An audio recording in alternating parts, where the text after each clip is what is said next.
And I think that each one of us can bring so much value to this conversation as we go throughout this morning together. So thank you for contributing to my learning and growth and being a part of this conversation with me. I want you to think about the people you work with on a daily basis. And here's the question that I want to ask you. Is it possible for them to be more engaged than they are today? Is it possible that the people in your organization are not fully bringing their potential to solve your organization's greatest problems? Is it possible that even as engaged your team is today, that there might be another level of engagement that would allow more creativity and innovation and problem solving to come through, that would allow your organization to overcome its greatest challenges and achieve its greatest goals? Is it possible that there is greater potential in your team you're currently experiencing? As you think on that question for a few minutes, I want to remind you of what it is that most people in an organization are looking for: purpose. Most people inside of an organization are truly looking for purpose. Now, on the outside looking in, you might say that they are looking to be able to provide for their families, and that's true. You might say that they're looking to be able to elevate their standard of living, and that's probably true. But when you go beyond those surface level reasons for people working within your organization, people are truly looking for purpose.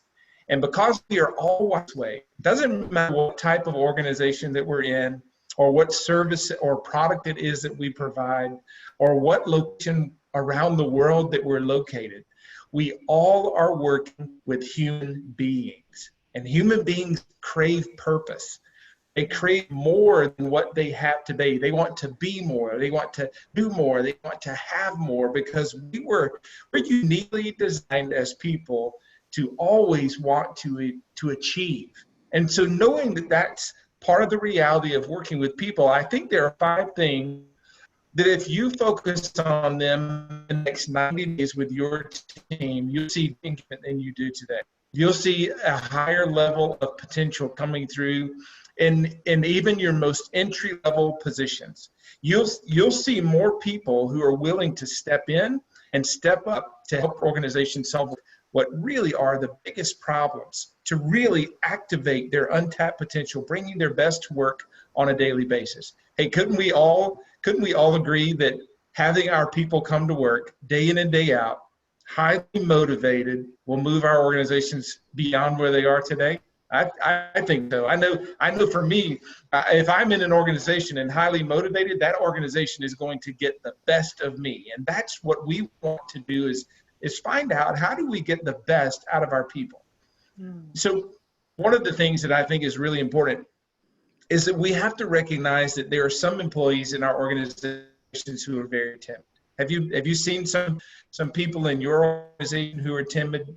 Some of these people, when they get to the place where they step back a little bit, and you can almost read in their body language there's concern. They're timid about stepping in and sharing their opinion. They're timid about sharing an idea to solve a problem. They're timid on making some contribution for some reason, and I think I know what it is. People are timid because people are insecure.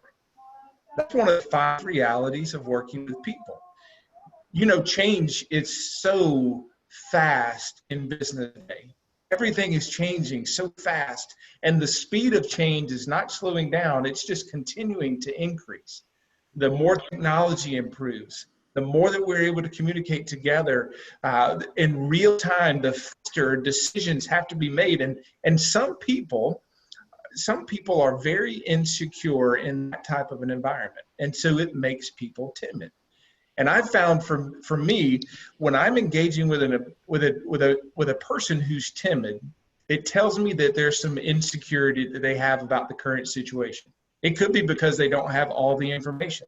It could be because they haven't had a leader connected how their responsibility is going to be impacted by some perceived change that's coming. It could be that there are some real personal reasons that a change in their life at this point in time is very disruptive, and people are insecure sometimes in those places. And so for a leader to recognize that one of the realities of working with people is that they are insecure, it gives the leader the opportunity to be able to give others confidence through their leadership.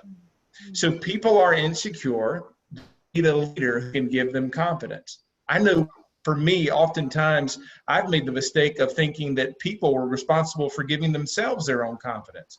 When change comes into an organization, I've left it oftentimes to everyone is responsible for their own confidence. And what I've found is that keeps people from bringing their best to the table on a daily basis.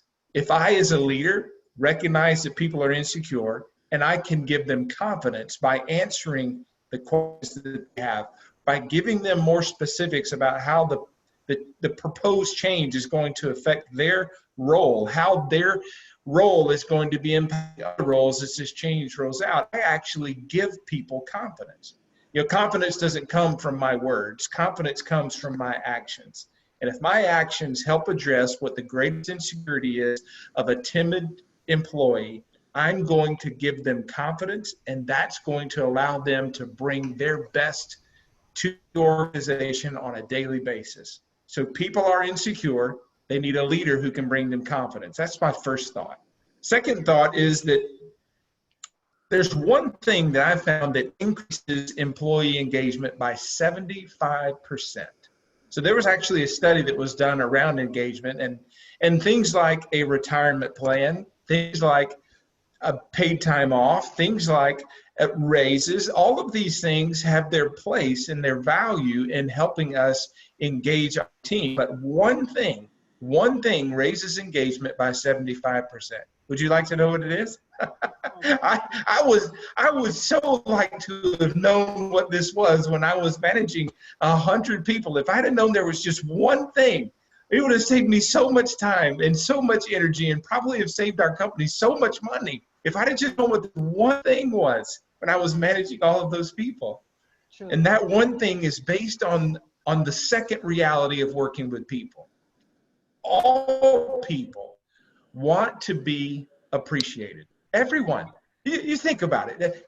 Don't you like to be appreciated? Don't you like when you have someone come and give you a compliment? You know, someone walks by and they give you a compliment and tell you you did a good job. You did really well on that particular project, and someone recognizes it and shares it. Doesn't it just lift your spirit a little bit? Doesn't it just make you smile? Doesn't it make you want to take even more responsibility? Doesn't it make you want to even bring more of your skills to the forefront, to even strive for a greater level of excellence? That's the secret. People want to be appreciated. And the one thing that will raise engagement by 75% in your organization is this: leaders practice gratitude. That's the secret. If you have a leader who is able to practice gratitude, that leader is going to be addressing one of the greatest needs of your team, and that's the need for appreciation. People want to be appreciated, so they need a leader who will give them gratitude. It's as simple as this: thank you. It's that simple. Now, if you really want to tap into the potential of your team, you'll have leaders that you can be able to give specific gratitude, rather than just having a leader who comes by and says, I'm glad that you're a part of the team. If you have that same leader come by, I'm really glad that you're a part of the team, because your ability to give us the details, that changes in which we think through decisions. You're so valuable to us, and I'm really grateful for you. That's the 75% secret. Not just gratitude, but specific gratitude. So let's just review real quick. Number one, people are insecure, so they need a leader who can give them confidence. A leader gives confidence with their actions by helping address what the greatest concerns are of a timid employee. Secondly, all people are looking for appreciation. And when people meet a leader who practices specific gratitude, It lifts engagement Đi by hồi lên. 75%. 75%. It's just that one thing. Third thing I'd like to share with you tonight is this. I want you to know what it is that keeps leaders from getting their message across most effectively. So you may have seen this in your organization. You have a group of leaders who come to a decision and they communicate it to the organization. Here's what happens. They communicate it one time. Am I right? They communicate it one time. Everyone, we're going to be changing. And they feel like they've done their job. You know, you and I, in working with people as HR professionals, we hear all the people that are coming and saying, I don't know what we're doing. I'm so confused. I thought we were going this way and now we're going that way. And I'm getting misinformation. And we take that to leadership, and leadership says, I told him. And the thing, what keeps leaders from getting their message across is they are doing more talking than they are listening. See, this is what happens. We have people who are directionless. And what I mean by that is when we make a change, when we introduce a change into the organization, people are directionless. The third reality of working with people are directionless. When we bring change to the table, we can't just say we were going one way and now we're going another way and expect that people will know how to get there. We have to navigate for others. You see, people are directionless, especially when we introduce change. And because of that, they need a leader who can help to navigate for them. Now, this is where the listening component comes in. So many times I've been guilty of communicating a change without listening to the feedback from my team. I would simply come forward and say, this is the direction that I believe that we need to go, and this is what I think is important, that direction. And then when people had questions, I would get defensive. I would start to rationalize my decision. I would start to deflect and place blame in other places if things weren't working right. And all that did was reinforce the insecurity that other people had, and it went against letting them know how good I was for them. You see, these things that we're talking about, the realities of working with people, they all work together. They're not just separate. They're all intermingled in the realities of working with your team. We've got people who are insecure when change occurs, and we've got to give them confidence. We've got people who are looking for appreciation, and we've got to bring them gratitude. And we also have people who are looking to be understood. We have people who are, and so they need a leader who will actually listen to them. When's the last time that you had a leader who introduced a change and went and sat down with an employee at the line level to find out how it impacted them?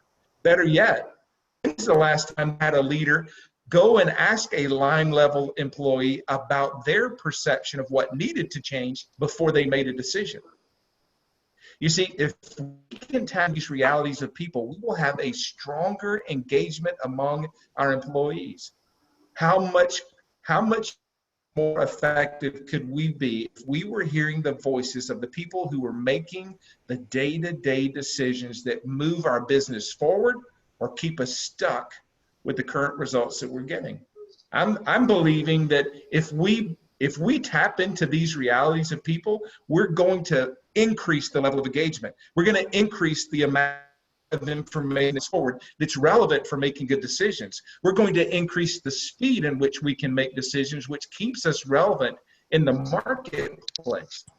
So these are the realities we talked about so far. People are insecure, so they need a leader who will give them confidence. People are looking for appreciation, so they need a leader who can give them gratitude. People are looking to be understood, so they need a leader who could listen to them. And number 4, people are directional in the midst of change, and they need a leader who can help navigate for them. That brings me to the 5th point, and this is probably, I believe, the most impactful part of realities of working with people. If you take anything away from this conversation, I want you to take away this final point. This is the one that when you go back When you go back into your office, if you can practice this, it's going to change the culture in your organization better. It's going to elevate the level of respect that your peers and your employees have for you. Most importantly, it's going to communicate to the people that are closest to you that you truly value them, that they are truly important. And here's what it is. The fifth reality of working with people is that people are selfish. People are selfish. And so they need a leader who will put their needs first. People are selfish, so they need a leader who will put their needs first. Here's what I mean. Whenever there's a change that's introduced to an organization, whenever someone who is in leadership has a conversation with someone who reports to them, there is one thing that the other person that you're talking to has on their mind. How does this affect me? People are selfish. How does this affect me? And the temptation as a leader is to put yourself in the selfish position and to say, I'm not worried about you. I'm worried about how this affects me. I'm worried that if you don't get done what needs to get done, it's going to affect me negatively. People are selfish, and big news, that means you and I.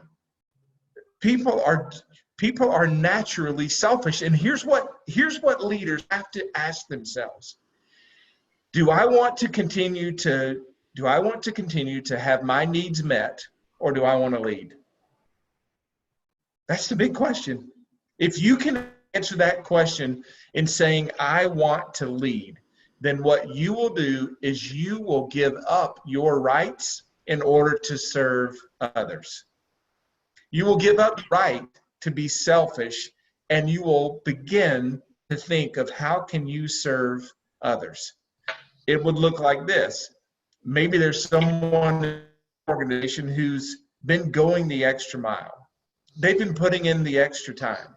And I know you have. I know you have, because you're a leader. You're already in the extra time. And you almost do it without even thinking about it. I imagine that you probably look up and you can't believe that the time has gone by because you're so engaged and got so many things going on. But imagine for a minute, in the midst of doing that, you're ready to leave the office, and there's that one person who's there putting in the extra effort. You can tell something's not quite right. Something's not quite right. The project's not quite right. The approach is not quite. Something's not quite right, and that's why that person is struggling to finish it out. And so, as a leader, you've put in your time. You've done enough. You can go ahead and go and leave it with them, wish them well, and tell them you hope it works out. Or you could give up that right, and you could step in and see how you might be able to serve that person to help them get to completion faster. Even though you may have to sacrifice your own need to leave earlier, or sacrifice your own need to go and get to your next project, sacrifice that right in order to help that person, you're going to be a leader worth following. So we have 5 realities of working with people, all of which require a leader to respond in such a way that moves people forward. We have people that are insecure who need a leader who will give them confidence. We have people that are looking for appreciation who need a leader who will give them gratitude. We have people who are seeking to be understood that need a leader to be able to listen. We have people that when we introduce change into an organization, they're directionless. They don't know how to integrate that change into their daily job. And so they need a leader who can help navigate for them. And then finally, we have people in our organizations who truly are asking the question, how does this affect me? Rather than us expecting them to meet our needs, we're going to put our needs down to meet theirs.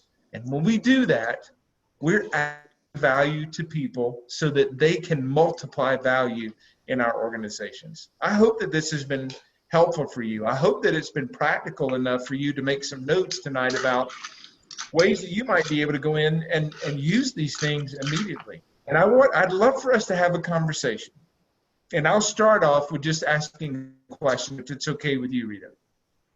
Okay, so any questions from the participants? We have two new participants who have joined us. We have Jane, and also we have Miss Prem.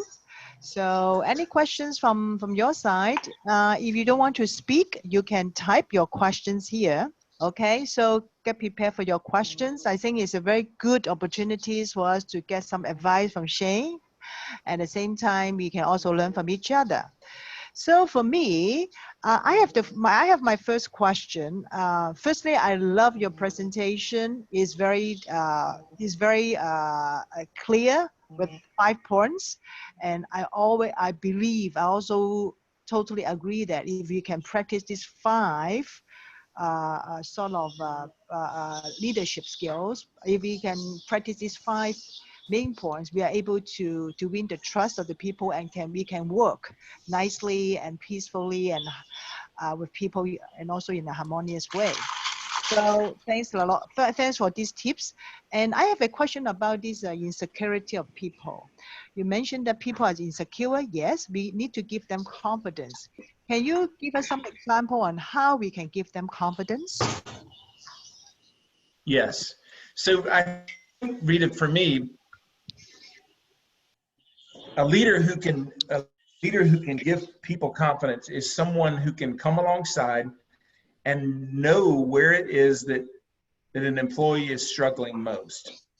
So, for example, if I have a project team that I'm working with, and I see someone who's behaving in a way that is timid, and by timid I mean they're not using the skills that I know that they have. They're not bringing their ideas into the conversation like I know that they can. There's something that I'm seeing that's causing me to say that this leader or this person is timid. And so that's the first thing. I think we have to recognize what a lack of confidence looks like. And that then lets me know, okay, there's an insecurity that's there.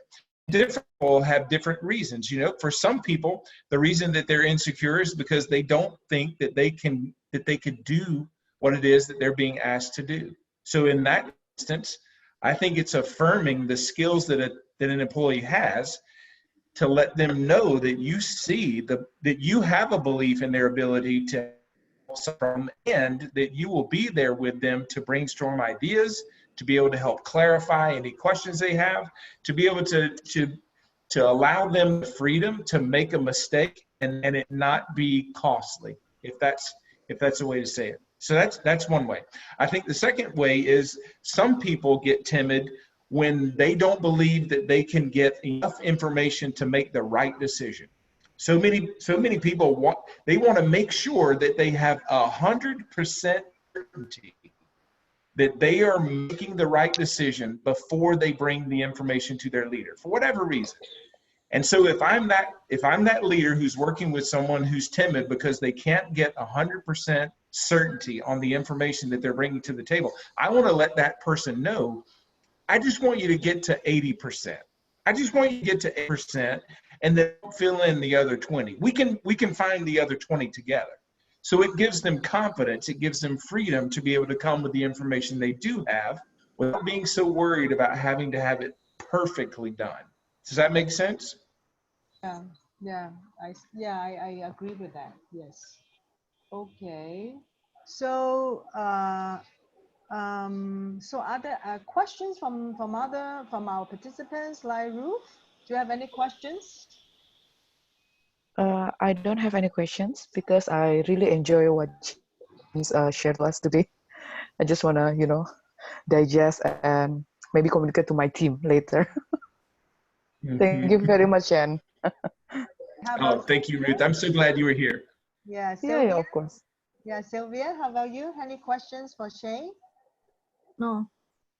Thank you. Okay, no other questions? No, Okay. thank you. Okay, how about... You're welcome. I'm glad you were here, Sylvia. Yeah, how about Miss Jane? Do you have any questions? Jane? Yes, I'm here. Sorry for being late and sorry for being noisy. That's okay. Do you have any questions or you want to share anything with the participants today? Yes, I have one question about the leaders because you see that to be a good leader, you need to be a good example for the team, and sometimes it's difficult to be a good example in some cases. And how about the member will think about it? So your question is, as a leader, we need to lead by example, right? Yes. So your question is, how do we do that, right? As a Yes. leader. How do we implement that? Yeah. So very good question. Jay, what is your advice? Yeah, so I think it's a great question, Jane. I think that is probably the number one that we influence others is by the example that we set. So I think I would share with you, Jane. Number one, I would clearly define expectations. So if you think about wanting to lead by example, sometimes the expectations aren't very clear, and you might be meeting those expectations, but no one else really knows what they are, you know. And so I think defining what your expectations are, whether we're talking about culture or talking about timeliness on project completion or whatever it is that we're talking about, clearly defined expectations is the first step for a leader to be able to model what the behavior is that they're looking for, to lead by example. If there is no standard, if there is no expectation that is clear among everyone, no one knows when it is you're actually leading by example. So that's the first step. That's my first recommendation. The second recommendation is live up to those standards that you've defined. So if you set a standard that says our work begins at 8 o'clock a.m. As the leader, make sure that you're working by 8 o'clock a.m. So whatever those standards are, make sure that you as the leader not just meet those standards, but exceed them. Because here's what I've seen. People always contribute one level lower than leadership. It just happens. So if a leader contributes at an 8, the team contributes at a 7. If a leader contributes at a 6, the team contributes at a 5. Am I making sense? The leader sets a standard. People come one level beneath the standard that the leader models. So set the standard, exceed expectations by meeting those standards yourself. And then thirdly, you've done those two, you'll have earned the right to lead others to that standard. And what I mean is you'll have earned the right to be able to have a conversation with someone who's not meeting the standards, and there won't be any room for them to say, well, you've been late in the last 10 days. Your credibility as a leader in that moment will be so high because you've actually modeled the standard you've set for everyone, and you then will be able to pull other people with you to meeting those standards themselves. I hope that's helpful. Thanks for your sharing, Shane. Oh, you're very welcome, Jane. Thank you. Shay, actually, I have a question for you.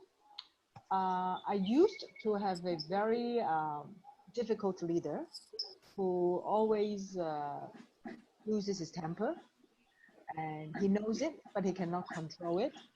And he doesn't really respect people.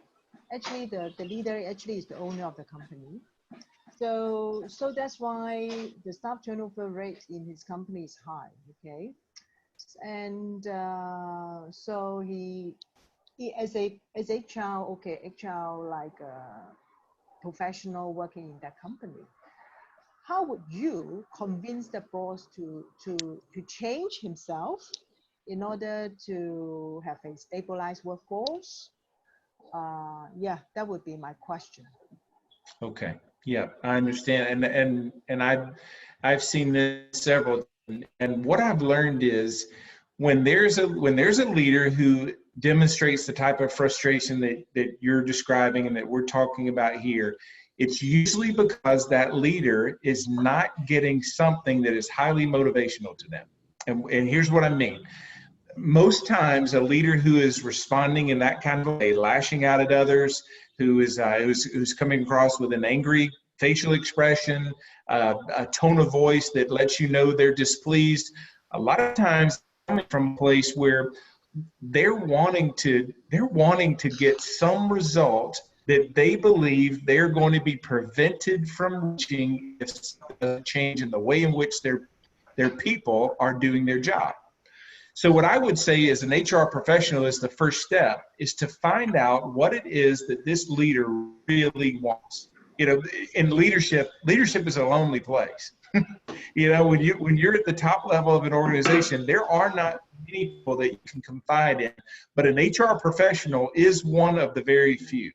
And so as an HR professional, I would want to sit down with this person, and first, before I tried to correct their behavior, I want to make sure I had a really good understanding of exactly what that leader wanted.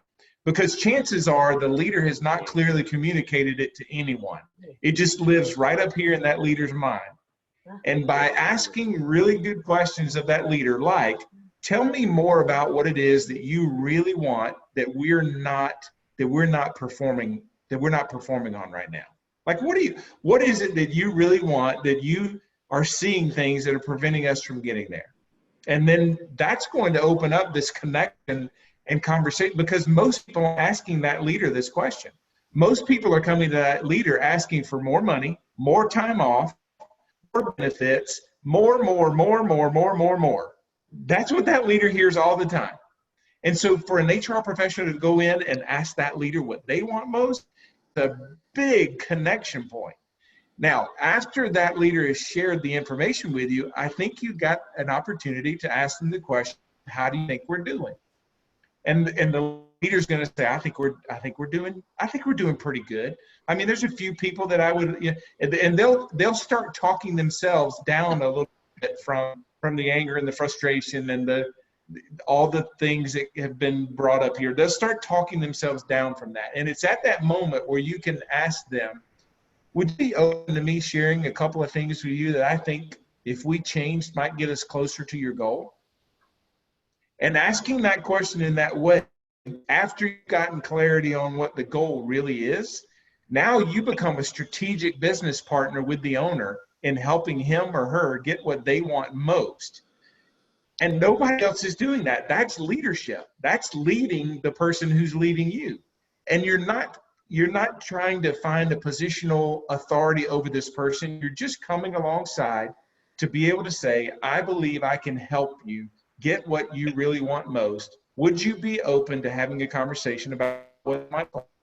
And so now with this level of openness, this person may be more open to learning about how their behavior is the very thing that's preventing people from doing what they want done to help them achieve their goal.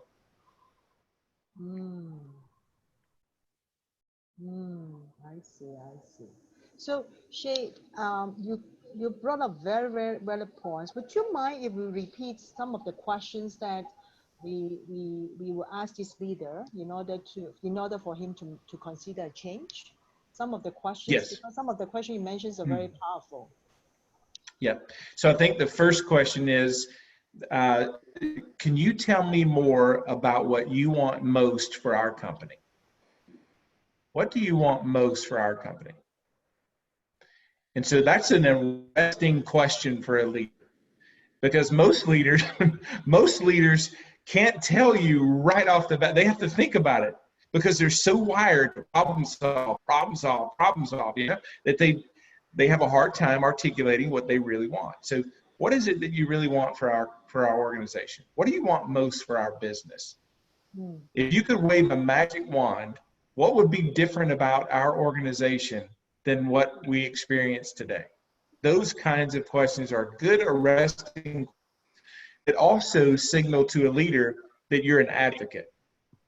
And then you could ask the question, what do you believe it is that prevents us from getting there now? What is it that you see that I don't see that if we could address it might change things? And then finally, if I had some ideas to share with you about changes that we could make to get you closer to that goal, would you be open to hearing them? Another way to say it would be, if I had some information to share with you that might help get closer to the goal, what would be the best way for me to do that?